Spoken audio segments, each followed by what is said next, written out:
candidates are pushing a lot of these socialized platforms. College universally available with free tuition. A cost-effective way, which is what Medicare for All is.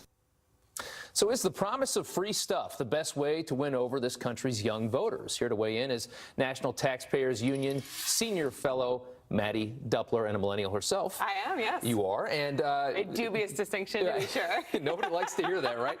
But there is a lot of pain happening. I mean, this younger generation, a lot of them were trying to get jobs during the financial crisis. There are a lot of them that are bewildered by what's happening here. That's why these messages seem to resonate. Exactly right. You can understand why millennials feel left behind by the economy, but the lesson to learn here is not that more government and socialism is the answer. It's actually less government. You know, these millennials like myself who became of financial age during the recession, they came of age during a time when for 10 years wages were stagnant, opportunity was limited. You know, you heard over the weekend Joe Biden said that Trump inherited this economy from Obama. What he left out was that the policies put in place under the Obama administration prolonged the recovery. It allowed for more of this kind of reticence of millennials. That real slow recovery that never really picked up. And there's data that shows that when you are entering the workforce at a time during a downturn, that sticks with you for the entirety of your working life. Because look, think about it. Wealth is cumulative. If you miss out on the opportunity at the very beginning of your earning life,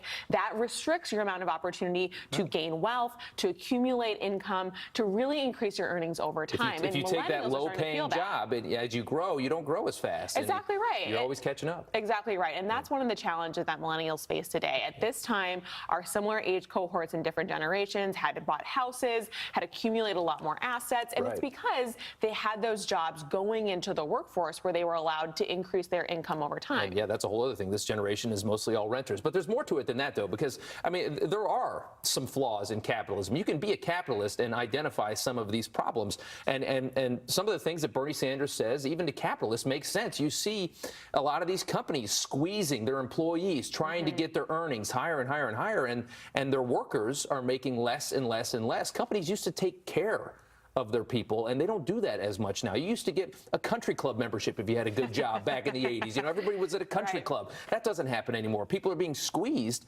How do you fix that part of it? Because that's what's giving a lot of these socialists their leverage. Well, again, a part of this is the lag of the last 10 years and policies that were in place that made it impossible for companies to invest in their workers. We've started to see this change with the advent of the tax cuts and deregulation in Washington. That has allowed businesses to be more competitive and to reward their workers as a result. That tight labor market that we're facing right now, especially millennials, that's how wages go up. But in particular, workers can now compete with their labor. They can take their labor to another job because there's 7 million openings now in this country, and those workers at the bottom rung of the ladder are the ones who have benefited the most. So you think as we continue, if we continue on this trek, and there's, I mean, right now I think there's like 1 million more jobs than there are people to take them. These companies are going to be forced to say, hey, I'll give you this, I'll give you more and more and more. Please just come work here because I can't find anybody. And I will say this about millennials, it's not all bad news, right? They're different from other generations in a lot of ways. One is that a lot of them are entrepreneurs. Over a third of millennials operate some kind of side hustle, which means they're an employer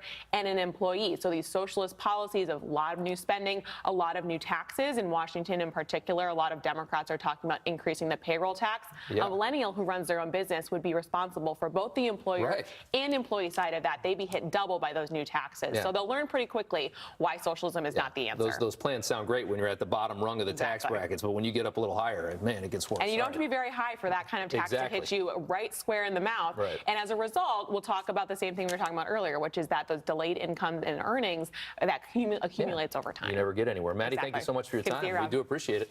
Jillian, we'll send it over to you. Rob, I remind you, we are both millennials, and I think we're doing all right. I'm never going to accept that. It's just about 54 minutes after the hour. The real